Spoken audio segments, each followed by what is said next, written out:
Mr. Trump is already in a terribly contradictory position, which he is very careful never to acknowledge, and I suspect because he doesn't even see it. He doesn't want to see it, but let me do it for him. Uncertainty is the enemy of stock markets everywhere. And it's not the enemy out of some ideological matter. Uncertainty means that if you're a company, you cannot make your normal business decisions. You know, when you had an era of free trade, more or less, and by the way, tariffs have been in existence against the United States and by the United States for the last 50 years without interruption. But there was a general commitment to minimize them. The so-called GATT, a General Agreement on Tariffs and Trade. This was an agreement, let's keep them to a minimum. Let's have the World Trade Organization supervise that they're kept to a minimum. But they've always been there. But here's what they were. They were kind of fixed. I think I gave you the example last time. The United States put a tariff on foreign pickup trucks. And so pickup trucks in the United States were protected by a 25% tariff, that's a lot, against the Europeans. That's why Americans, quote unquote, fell in love with the pickup truck. No love involved. It was advertising because the car companies made much more money off a pickup truck than they did off a regular car. The tariff on regular cars was, I think, 2%, and the tariff on the pickup truck was 25%. Ergo, it became necessary to associate male egos, particularly with pickup trucks. And we had a romance of the pickup truck, imagining that this had nothing to do with capitalism, which, of course, is the specialty of capitalism as a functioning system.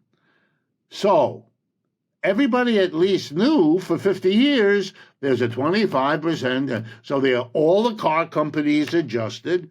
If you come to the United States, you can make a Toyota pickup truck because you don't have the thing. You don't have the tariff. But you can't do it in Japan. You can't do it in Europe. It said you could make a plan. You can't make a plan now because you do not know what tariff will be negotiated up, down, postponed, delayed, canceled. It's impossible. Already, both Mitsubishi and Nissan told Mexico the plans they had to build multi-billion-dollar car part factories down there are off. They're not going to move into Mexico because the premise was you could then ship those parts into Texas, cross the border, no tariff. Then it's profitable. With a tariff, it's not profitable. With half a tariff, if they negotiate that, well, maybe a smaller this is impossible. No corporate CEO wants to make an investment, by the way, that will take years to complete and billions of dollars to pay for, only to arrive at the end with a situation utterly different from what you have now. You can't do that. By the way, many of these plants, decisions have to be made now.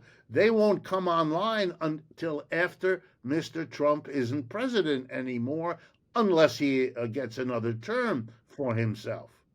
So even if you like Trump, you can't function. All right, that means you have to remember how capitalism works. Capitalism is a system in which the money we get, we then spend. And the reason we spend it is why other people get it. And the reason we get our income is because other people spend on whatever it is we help to produce. The money goes around and around to keep us all working. Breakdown happens if someone who earns an income doesn't turn around and spend it, because then whoever depended for their income on that spending doesn't get an income. All right, the working class is not a problem. It can't keep any money.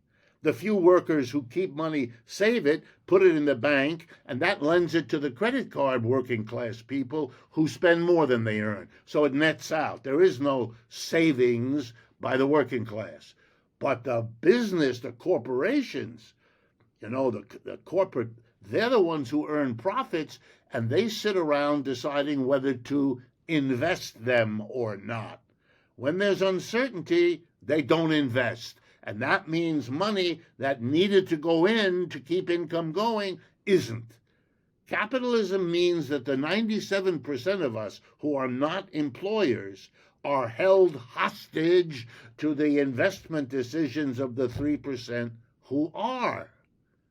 And what's going on is messing around with those 3%'s calculations, and they wait. And when they wait, we have a recession. That's what a recession is, when they wait. Mr. Trump is making them wait. He doesn't want a recession. That's not a good thing for him. That he will get blamed for that, the way presidents always do. It's actually unfair because they don't have that much power one way or the other anyway. But this is very dangerous for him, and I'm sure his advisors are telling him this. What he's going to do, who knows? Here's an irony for those who want to understand. Tariffs are going to raise prices, there's no question about that. But you know what could cancel the price increase? A real doozy of a recession. Because when recessions happen, businesses know that they're not going to be able to sell what they produced at the old price with a recession, so they dare not raise it. You could have offsetting, and so we won't have the kind of price increases otherwise we will. Who knows? No one knows. No one knows, and anyone who tells you that, Brian, don't talk to them anymore. No one knows how this is going to play out. But there again, notice the image which keeps coming to me. Mr. Trump, and maybe that's what we ought to talk about, is facing fundamental economic problems. Whatever his megalomania, he's trying to solve some problem, the people around him too, and they're throwing Hail Mary passes. They're hoping that somehow all of this will come back and come down, and we will all gasp as the player he hoped for actually gets that ball after it's bounced around other people's hands for a while. That's what we're looking at. We are all being held hostage to a system that works like that, which is what the problem in the end really is. Does the peculiarity of Mr. Trump play a role? Sure, it always does. There's some role for the individual, but there's a much larger role for the many other social forces that are involved in all of these things. And even if you were to focus on Mr. Trump's particular, you'd have to explain why it takes the form it does. You know, a megalomaniac can do things in all different realms to express or articulate that problem that we call megalomania. And that becomes more interesting. Why this one and not that one? Mr. Trump, for sure, is now in his element. Not only has he managed to be the center of attention in the United States, but he is now the center of attention, literally, in every country of the world, for reasons, by the way, that are good and bad. He doesn't see all the contradictions. He's not a good Marxist. No one ever trained him in that. But if you are, then you know right away that give you an example, every government in the world, good ones, bad ones, corrupt ones, wonderful ones, every one of them now has an opportunity they didn't have before last week. Whatever economic problems that country has, and every country has them, whatever blame might have been attached to the leaders of that country for the economic problems they have, those leaders can now blame on Mr. Trump. That is not good for the United States. You become a whipping boy. You become the blame object. Whether or not that's a reasonable argument, it'll be every politician's dream. We could have done this except for Mr. Trump and his tariffs. We could have done that except for Mr. Trump. We had to do the other because of Mr. Trump. Oh, this is going to become a mantra we're going to live with for years ahead. By the way, there's smart people on Wall Street who know this and who understand that is a big, fat risk Mr. Trump is taking on behalf of the United States. that may have to be paid off bitterly and dearly in the years ahead.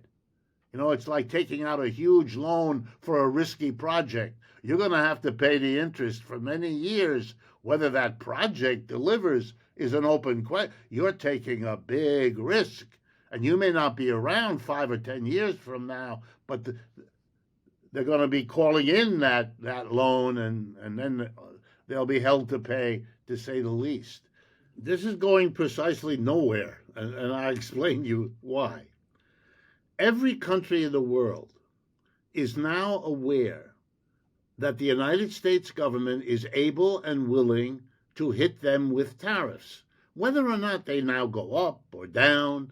Even if they were to be erased tomorrow, the same president on the same country with the same economic problems may do it next week, next month, next year. That's the uncertainty I'm talking about. And therefore, every company in the world, including American companies, by the way, not just foreign, capitalists around the world, countries, here's what they're going to do, slowly but steadily. They're going to reduce their dependence on the United States, whether they buy from us or sell to us or borrow here or whatever their activity is. They're not going to want to be subject to this uncertainty. And so they're going to move. They're going to look for a market they don't have to worry it'll be hit. Well, there's one dominant option in the world if you're not going to deal with the United States, and that's China. That's where the wealth is. China can be very bravado because it's going to pick up a wealth of export opportunities, import opportunities, investment opportunities, lending opportunities.